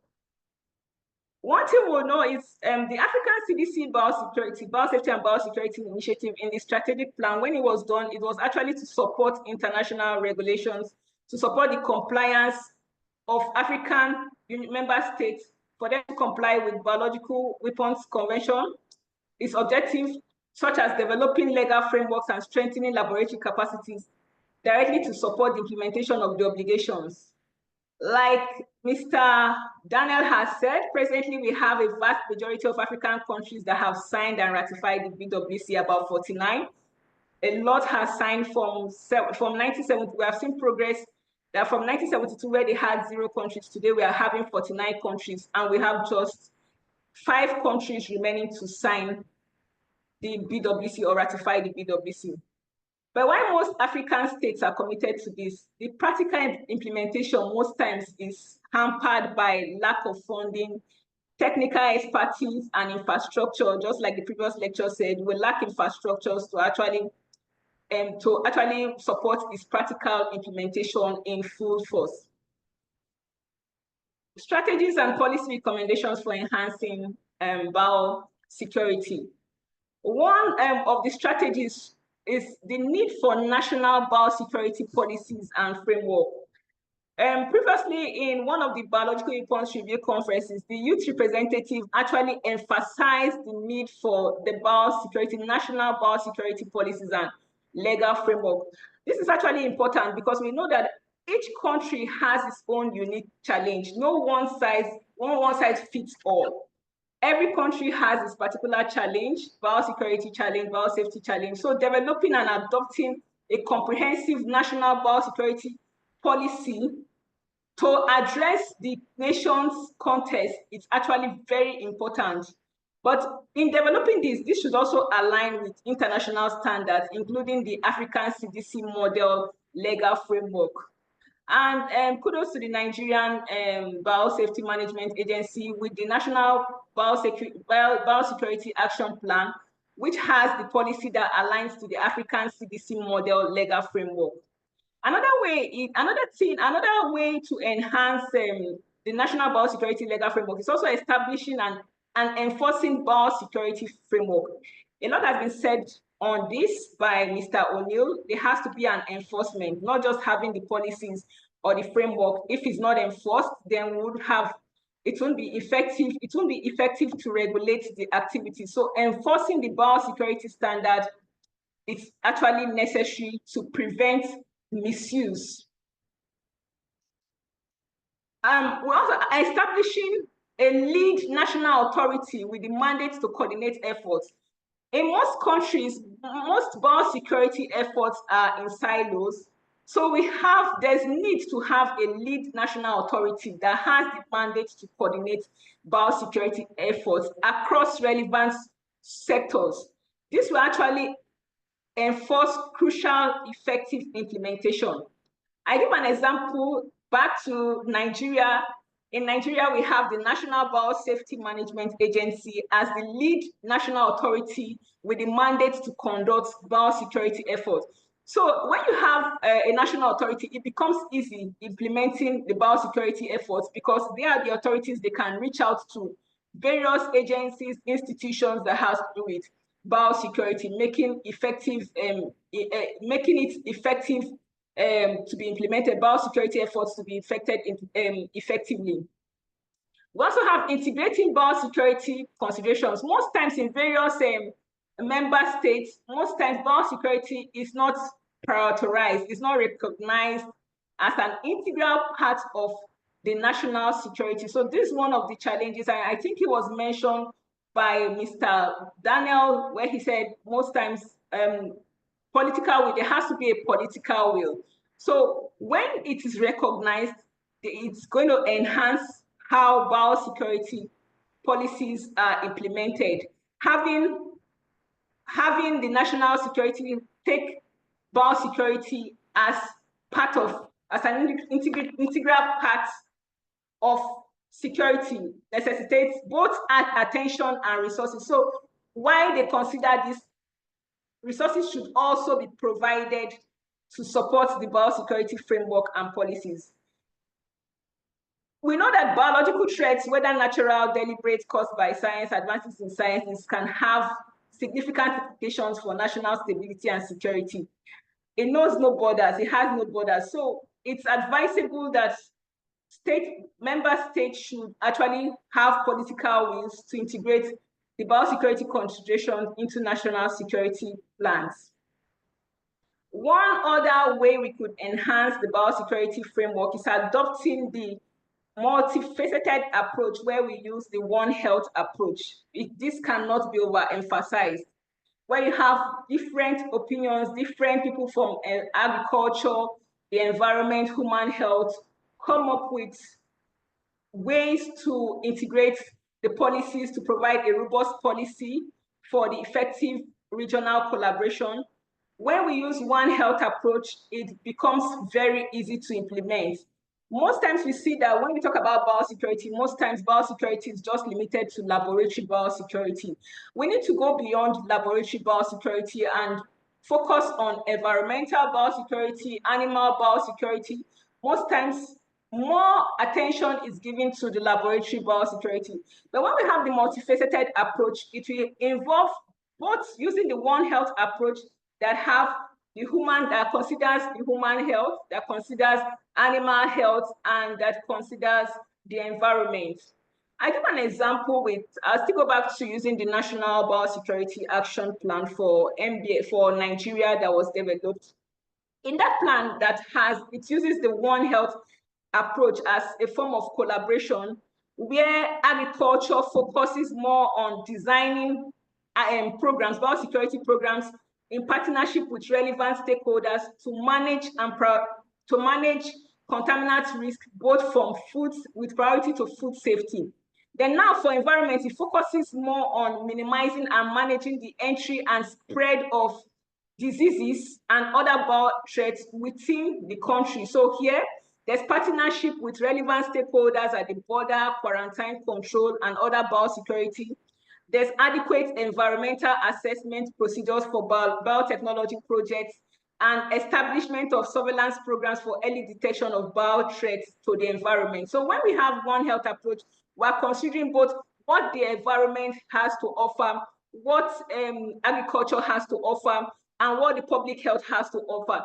And when we talk about public health, we're focusing more on establishing stakeholder and interministerial advisory groups for biosecurity issues, where they're raising awareness on people's responsibility in preventing diseases, and also working with relevant MDAs to detect, respond to emerging diseases. So using the One Health approach gives everybody one way or the other to contribute to biosecurity framework and its effective implementation.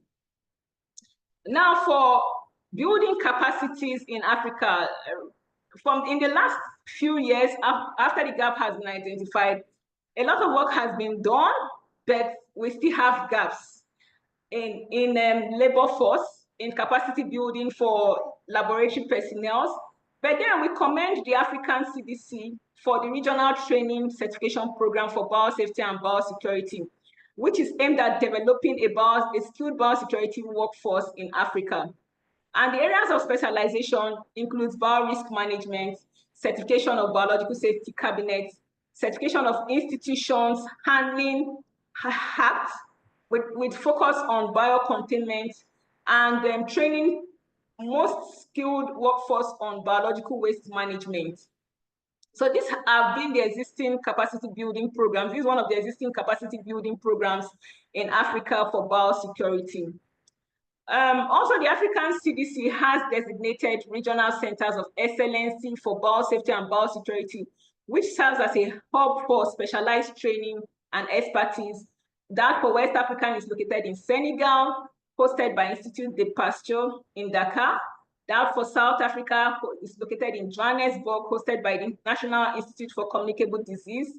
And that for Eastern Africa is located in Tanzania, hosted by the National Public Health Laboratory. These are existing building capacity measures that has been done to strengthen biosecurity in Africa. But while looking at the existing, we also need more strategies for improvement on capacity building. One thing we should consider is biosecurity education. In addressing one of the gaps identified by the Youth for Biosecurity cohorts, who did one of the fellowships with UNODA, was there's actually a gap in biosecurity education when it comes to the undergraduate, when it comes to the younger generation, as most times trainings are focused more on mid-career professionals rather than those that are upcoming. And we cannot always build the future for, we need to build the youth for the future. So in building the youth for the future and enhancing capacity building, more focus should be made on biosecurity education, whereby incorporating comprehensive biosecurity curriculum into university programs should be cut across relevant disciplines, both for public health, veterinary medicines, microbiology. We have seen a progress on this in Kenya, Masudo University, where you have Masida Muliro University of Science and Technology that formally launched the dedicated Bachelor of Science degree in biosafety and biosecurity. There's been one program there in Kenya, but other African member states need to also adopt this. A lot also is being done. And one other way we can enhance capacity building is to support mentorship program. A report last month from ASLM showed the importance by the Zambia Technical Working Group, showed the importance of developing mentorship programs, as this provides practical guidance and support to emerging professionals. We can't but emphasize the role of mentorship while we talk about biosecurity education. Another way we could do is also strengthening and capacity building can also be focused on strengthening biosafety and biosecurity practices and laboratory in research institutions. This is actually very paramount with the new WHO biorisk management, where it's actually focused on having risk-based approach and not using the levels of BL1, BL2, but having an implementation of standardized biosafety protocols, and there should be comprehensive trainings for laboratory staff, most especially on risk assessment using the risk-based approach in biosafety and biosecurity practices. One other thing we can enhance capacity building is the oversight function for dual use. From the gaps identified, we saw that 99 African Union member states showed that 99% don't have oversight functions for dual use. This is actually a cause for concern. But then in addressing this, there should be clear, comprehensive guidance and clear, comprehensive guidelines, and also framework mechanisms to ensure responsible conduct of research, which prevents the misuse of biological agents and technology. One thing that the WHO, World Health Organization, did was actually to release the Global Guidance Framework for Responsible Conduct of Science in the world. And this actually can be applied to African, because that document has the role of every stakeholder in ensuring the oversight function for dual use research. So where you have the role of the researcher, the role of the government, the role of the institution. So it's something I could advise we could look up to. Promoting responsible research practices. So this also we can do by fostering a culture of responsible conduct of research through training programs, ethical guidelines, mentorship initiatives that emphasize the security implications of biological research. This also should also have institutions or national bodies having institutional biosafety committees, institutional biorisk management committees that could help also promote ethical guidelines in institutions and at national level. One thing Mr. Oni talked about was infrastructure development. This is actually very crucial for capacity building. There should be sustainable investment in biosecurity infrastructure and equipment. This is crucial. African government needs to prioritize allocating domestic resources to support the critical areas. We should move beyond reliance on donor-based funding, which can be unpredictable. As we are seeing now recently, withdrawal of funds from so many programs, we need to look inwards into our resources, local resources, just like Okonjo-Iweala said, we need to explore our local resource mobilization and get innovative financing mechanisms. African countries, member states we should begin to look at this, as this would also contribute to long-term sustainability. In fostering regional collaboration in biosecurity, I'll start with the existing regional collaboration efforts that has been done by the African CDC in having technical working groups in the Central, East, North, Southern, and West African who are playing. The technical working group is actually playing a crucial role in coordinating and monitoring the implementation of biosecurity initiatives across the continent. A lot of work has been done by technical working groups in different African, in the 5 zones in Africa, and this has actually played a very crucial role in the biosecurity initiative. One other regional collaboration effort was that done by Nigeria. A health initiative security was cross-border collaboration initiative for health security has been done by Nigeria. This has led to design of a multilateral framework for cross-border collaborations within the neighbors from West and Central Africa. So these are existing regional collaborations that we could also leverage on to enhance regional collaborations. We know that regional collaborations, we can't do it alone. When you talk about the multifaceted approach, you also need to consider regional collaborations, because regional collaboration offers numerous benefits for strengthening biosecurity in Africa. This includes sharing the limited resources, the harmonization of biosecurity standards, practices across countries, the establishment of joint surveillance programs for early detection of outbreaks, and enhanced information exchange on potential threats. So key areas for enhanced cooperation includes increased government support. African government needs to demonstrate political commitment. Just like Mr. Daniel said, there must be political will, commitment to actively support and prioritize regional initiatives like that led by the African CDC. So that is very, very crucial. Information sharing, establishing an effective mechanism for the timely sharing of information on disease outbreak, potential biological threats, and best practices in biosecurity among African Union member states and other relevant organizations. It's also key. It's a way we could enhance regional collaboration where best practices in biosecurity are shared among the African Union member states. We also have the joint surveillance and response efforts should be made, conducting joint surveillance across borders, disease, and developing coordinated responses plans for biological emergence that can affect multiple countries. This is a way we could enhance collaboration.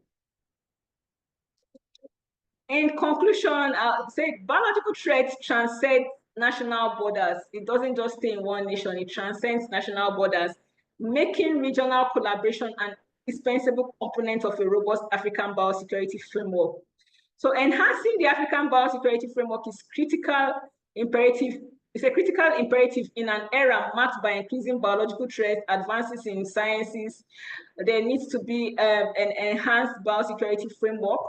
Then strengthening of biosecurity framework must be a top priority for African countries, whereby there should be long commitment, dedicated resource allocation, unwavering political will, which are crucial for ensuring African biosecurity framework, policy capacity building, and regional collaborations.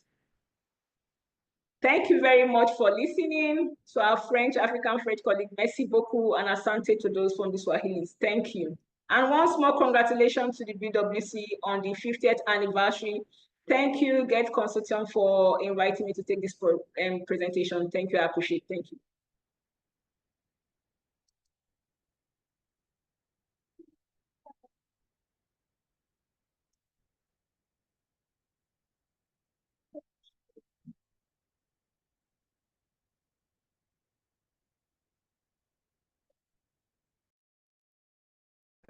Thank you very much, Dr.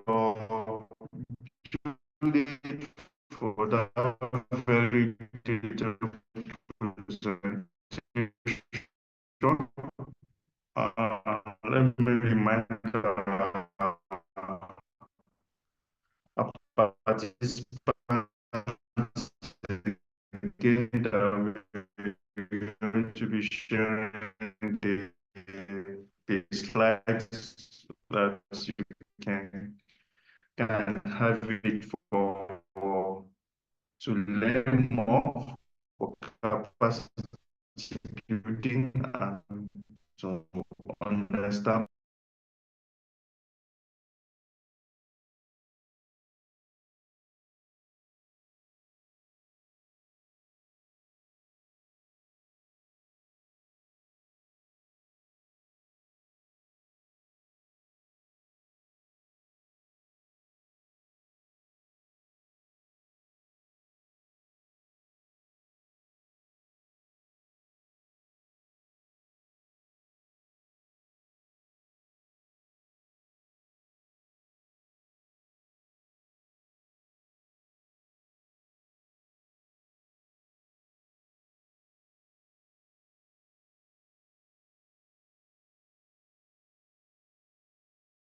Thank you very much, Dr. Judith, for that beautiful presentation.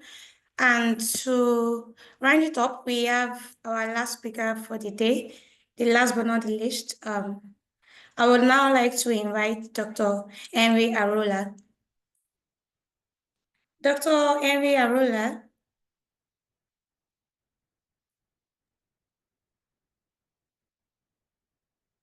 is a doctor of science technology. He's a senior researcher at the Center for Military Medicine of Finnish Defense Force. He specializes in molecular diagnostics, biosensors, and biosecurity. He currently coordinates the project building Agai Biothreat Detection Capacity in Tanzania for rapid response through development of mobile field fit laboratory, which focuses on training Tanzanians experts and strengthening field-based biothreat detection capabilities. So right now, I would like to invite Dr. Emerila. Thank you for joining us. You now have the floor. Thank you.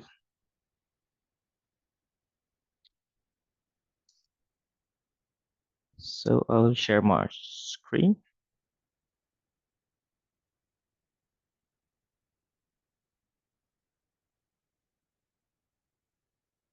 Can you see it already?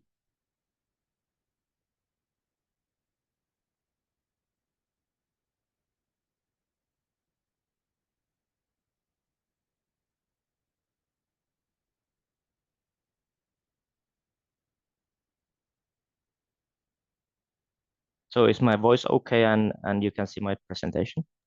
Yes, perfectly. Great. Okay, good afternoon.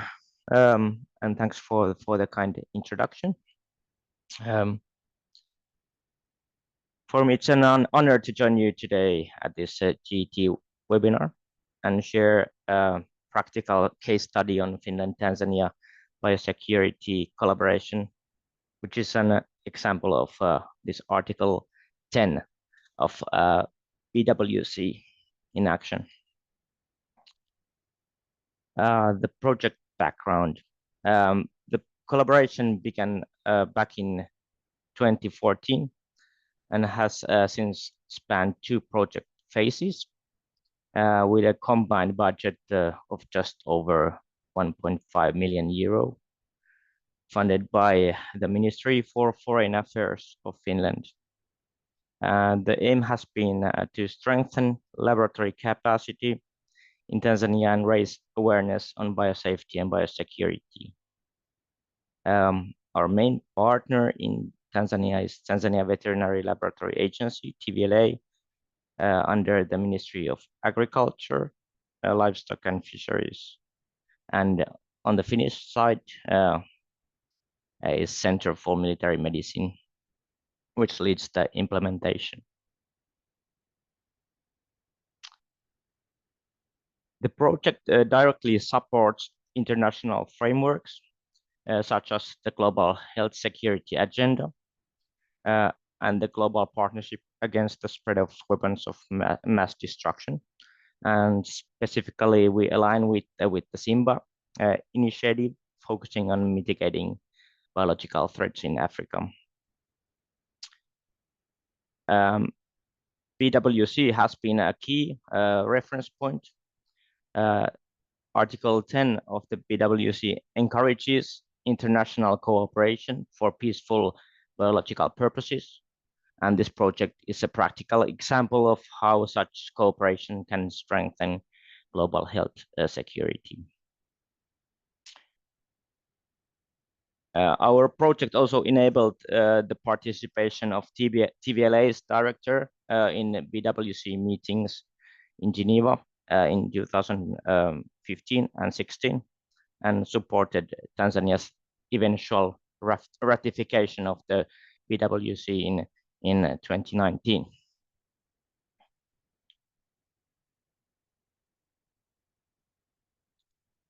The diagnostic methods were chosen based on real conditions. TVLA laboratories often operate in very modest settings, essentially office spaces with limited infrastructure. Therefore, we selected real-time PCR as our primary method. It is simple, reliable, and safe.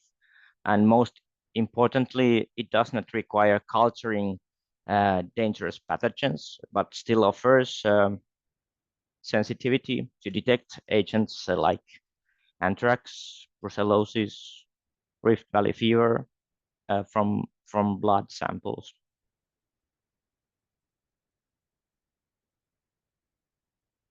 The phase 1 highlights, during phase 1, 5 of TVLA's laboratories across Tanzania were equipped in Dar es Salaam, Dodoma, Iringa, Arusha, and Mwanza.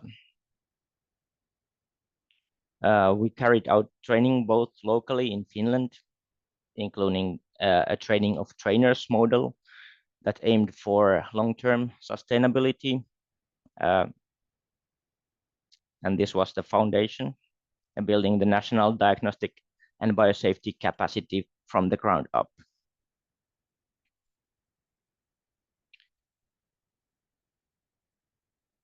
In phase 2, we strengthened biosafety protocols, launched a systematic disease surveillance campaigns in spring and autumn, and began scientific collaboration with the University of Glasgow.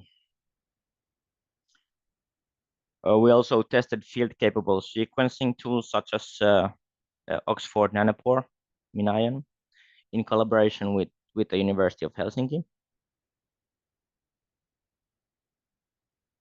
And this helped deepen Tanzania's diagnostic capabilities, including molecular epidemiology of anthrax.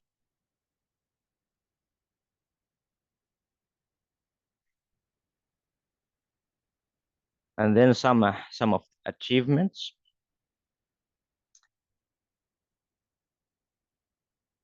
The training has been at the core of this project. We reach our target of 40 trained per professionals, so with over 32% being women. And TVLA experts are now independently managing procurement and training others in biosafety and biosecurity, PCR diagnostics. And we have now 16 certified trainers and coverage in all zonal laboratories that we selected across the country.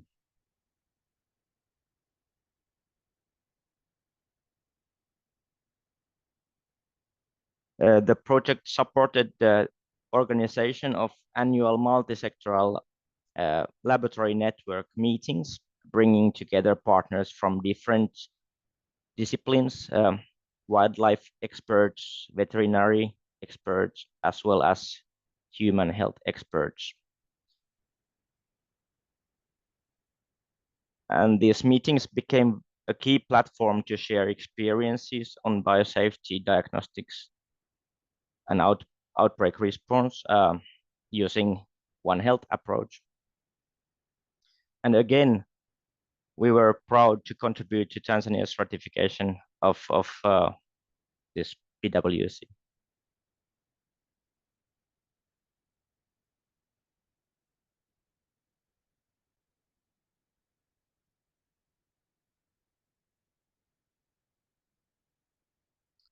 Over the past 5 years, TVLA labs have helped confirm 11 anthrax outbreaks, which is a nice result or achievement. With the new sampling framework, zoonotic outbreak detection time has been cut down from nearly a week to just a few days. And according to WHO's external evaluation, Tanzania's scores were improved from the previous evaluation from 2016, and our project on its part has contributed this positive development.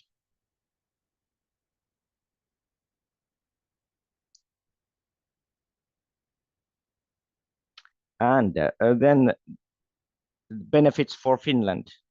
This collaboration has also strengthened Finland's own capabilities.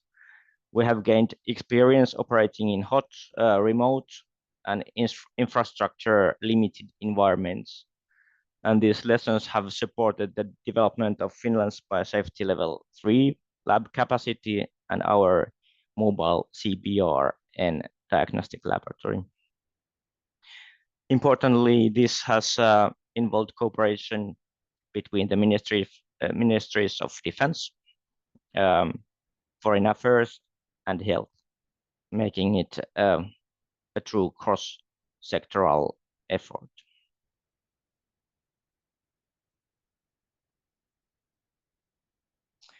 And what's next? Looking ahead, the next phase will focus on building an agile biothreat detection capacity in Tanzania through a mobile field fit laboratory between 2025 and 2028. So it's a 4 years project. We will continue strengthening response capabilities with mobility, modularity, and field readiness in our mind.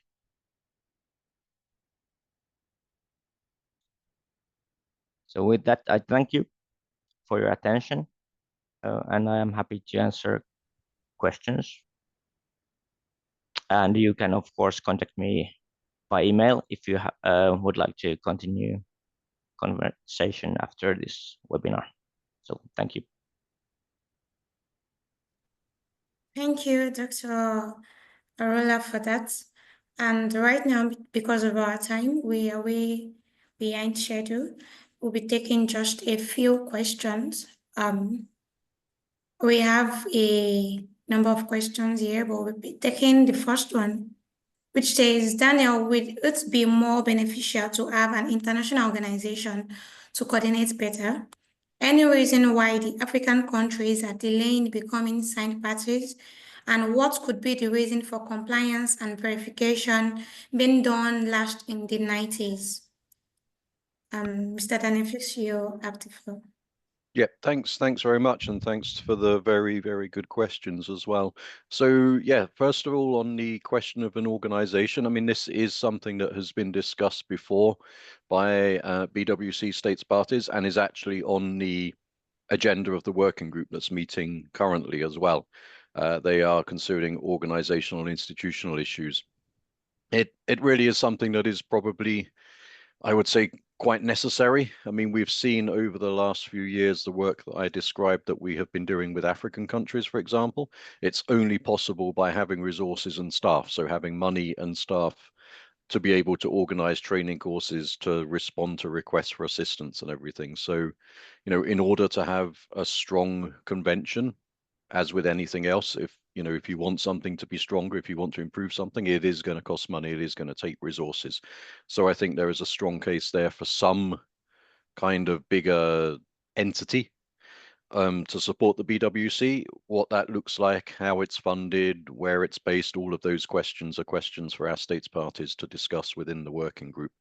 On verification and compliance, it's an issue that has been basically talked about since the very beginning. So for the last 50 years of the convention, people said it needs a verification regime.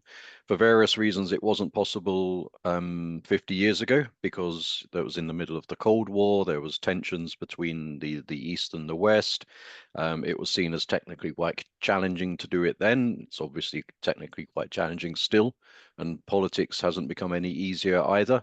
But that was one of the main reasons why the BWC did not have a verification regime built into it from the very beginning. Also because states parties then wanted to focus much more on addressing chemical weapons issues, and for biological weapons, they thought they could address that really by a more kind of normative approach rather than having a verification regime, which they felt was much more necessary for chemical weapons, which had been more widely used and were more kind of assimilated into countries' militaries and into their weapons arsenals and things. So for those reasons, it wasn't possible at the time. In the 90s, they tried, spent many years here in Geneva negotiating that. But in the end, those negotiations weren't successful either. The US, under the kind of new, at the time, George W. Bush administration in 2001, opposed the kind of draft text that the chair of the negotiations had come up with, and then the negotiations kind of stalled and didn't start again. So it hasn't been discussed since then. As I mentioned in my presentation, verification and compliance is also back on the agenda of this working group. So hopefully that can also be discussed now. And again, hopefully that's an area that the states parties can look at and try to work out ways in which the BWC can be verified. As most people on this call will appreciate, verifying in the area of biology is very different to verifying in either chemical or nuclear weapons area as well, where you are, in biology, you're dealing with living organisms that replicate, that multiply. You've got much, or the possibility at least of much smaller scale facilities and everything. So the verification challenges are much greater, I think, in bio than in other areas. Doesn't mean it shouldn't be explored, doesn't mean it's not possible, and something should be able to be done there as well. Again, it's on the agenda of the working group. I'll stop there. I don't want to take up too much time. Thanks for the questions again. Thank you, Mr. Daniel. And we have one more question for Mr. O'Neill. It says, how long do you think it will take to build capacity along all points you've mentioned, if resources are available for each country?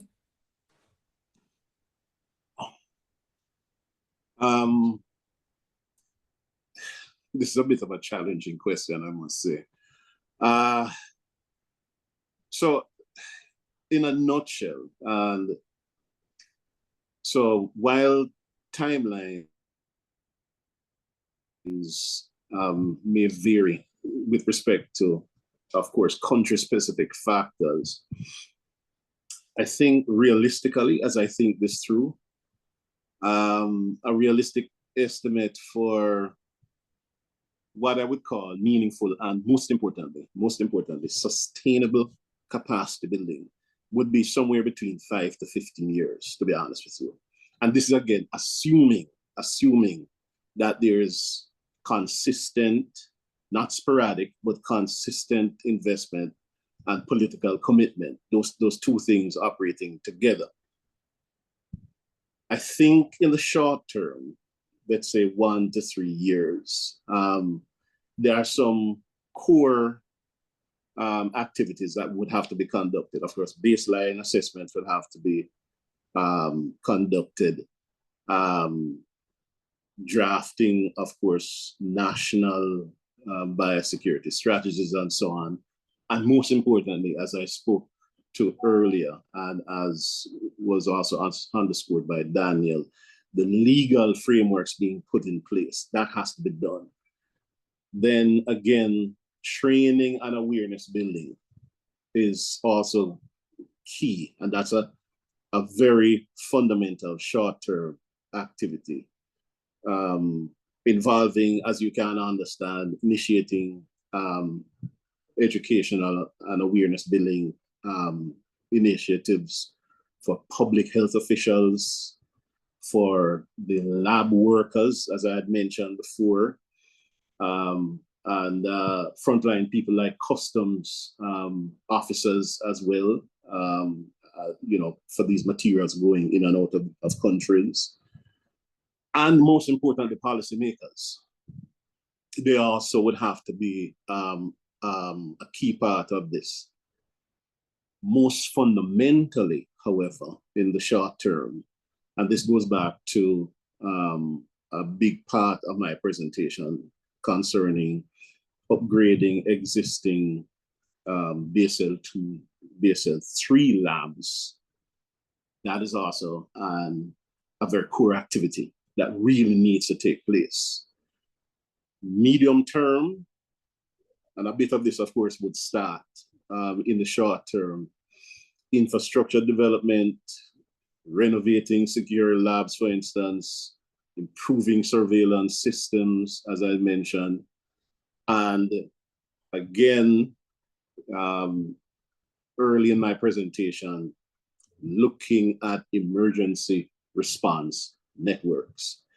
And those tend to be a 3 to 7 year kind of enterprise. Now, long term as well, medium term as well, but in a way linking to the short term, establishing information sharing and joint response mechanisms among the AU states, right?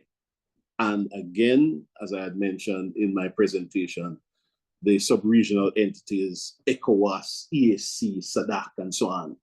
That is also a fundamental activity in increasing and improving regional cooperation. And of course, bringing academia and the NGO community into the process, creating specialized programs, looking at biosafety, for instance, looking at epidemiology. We're again looking at this through the public health lens. And also a core thing, I also mentioned this, which again is something I get started looking at, bioethics and how this really plays into this whole thing. More long-term, because as I said, 5 to 15 years, perhaps, sustainability. How is this done? How do you encourage sustainability? You encourage it by embedding biosecurity, international security, those core objectives. In the best of times, even the global north, this is not done. And, if in the more ideal circumstances, it's hard to achieve this, you can only imagine in the global south you can only imagine what that means. But for sustainability to take place, for this long-term capacity building that you're asking about to take place, you have to embed biosecurity into national security and public health. Research and development also key. That's ongoing, long-term. And going back to what Doc Ayadatin said, African solutions, promoting African-led research on local pathogens and dual risks. The last thing I would say in terms of long-term, promoting compliance and governance, ensuring alignment, not only with BWC, which is what we're focusing here, but alignment also with the international health regulations, for instance, the global health security agenda, right? Dr. Judith mentioned, of course, importance of that process in terms of the AP3 process and how that relates to everything. So yeah, that's pretty much the frame that I'm thinking about in terms of the short, the medium, and long term, 5 to 15 years, give or take.